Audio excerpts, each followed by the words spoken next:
Peristiwa sebelum kewafatan Rasulullah sallallahu alaihi wasallam.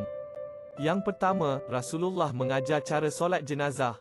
Sabda Rasulullah yang bermaksud, "Selamat datang kamu semua, semoga Allah Subhanahu wa taala mengasihi kamu semua. Sesungguhnya hari perpisahan antara saya dengan kamu semua telah dekat, dan dekat pula saat kembalinya seorang hamba kepada Allah Subhanahu wa taala. Kalau telah sampai ajalku, maka hendaklah Ali memandikanku, Fadli bin Abbas hendaklah menuang air dan Usamah bin Zaid hendaklah menolong kedua-duanya. Setelah itu kamu kafanilah aku dengan pakaianku sendiri, atau kafanilah aku dengan kain Yaman yang putih. Apabila kau memandikanku, hendaklah kamu letakkan aku di atas balai tempat tidurku di dalam rumah ini. Kemudian, kamu semua keluarlah sebentar meninggalkanku. Pertama yang akan berselawat atasku ialah Allah Subhanahu wa taala, kemudian yang akan solatkan aku ialah Jibril, kemudian diikuti oleh malaikat Israfil, malaikat Mikail dan terakhir sekali malaikat Israel beserta jian pembantunya. Setelah itu, baru kamu semua masuk bergantian secara berkelompok untuk solat ke atasku." Yang kedua, pesanan terakhir kepada para sahabat. Sabda Rasulullah yang bermaksud, "Dengarlah para sahabatku, aku tinggalkan kepada kamu semua jalan yang benar dan jalan yang terang, dan telah aku tinggalkan kepada kamu semua dua penasihat, yang satu daripadanya pandai bicara dan yang satu lagi diam sahaja. Yang pandai bicara itu ialah Al-Quran, yang diam itu ialah maut. Apabila ada sesuatu persoalan yang rumit timbul antara kamu, hendaklah kamu semua kembali kepada Al-Quran dan hadisku. Sekiranya hati kamu itu keras, maka lembutkanlah ia dengan mengambil pelajaran daripada mati." Yang ketiga, Rasulullah meminta Abu Bakar menjadi imam.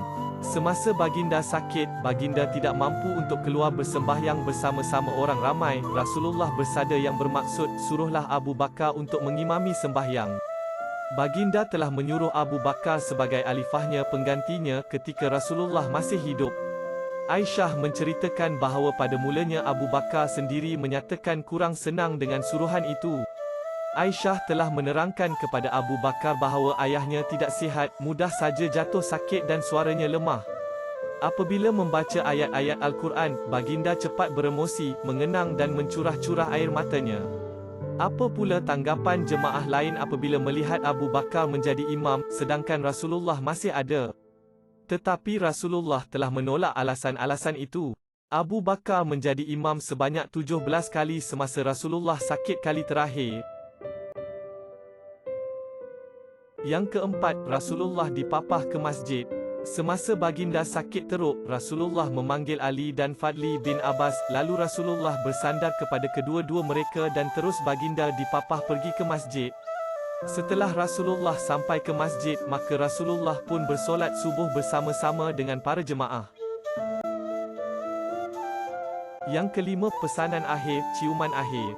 Pada hari akhir hayat Rasulullah, baginda menyuruh langsir pintu dikuatkan supaya baginda dapat memandang ke masjid di hadapan.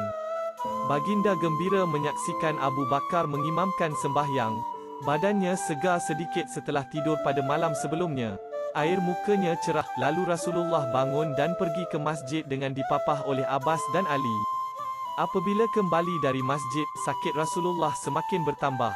Baginda berbaring di atas pangkuan Sayyidina Aisyah. Baginda menyuruh Aisyah memanggil anaknya Fatimah, lalu berkata, "Aku akan pergi sebentar lagi. Engkau ahli keluarga yang pertama menemuiku di syurga." Setelah Rasulullah semakin tenat, baginda memberi arahan, "Berdoalah, berdoalah." Sebelum baginda nazak, Rasulullah berkata, "Semoga Allah memusnahkan sesiapa yang menjadikan kubur Nabi-Nabi sebagai pemusatan sembahyang. Janganlah hendaknya terdapat dua agama, Yahudi dan Kristian, di bumi semenanjung Arab." Rasulullah wafat dalam pangkuan Sayyidina Aisyah. Baginda wafat pada sebelah petang, hari Isnin 1 Rabiul Awal. Insan yang paling pengasih pernah lahir di bumi ini.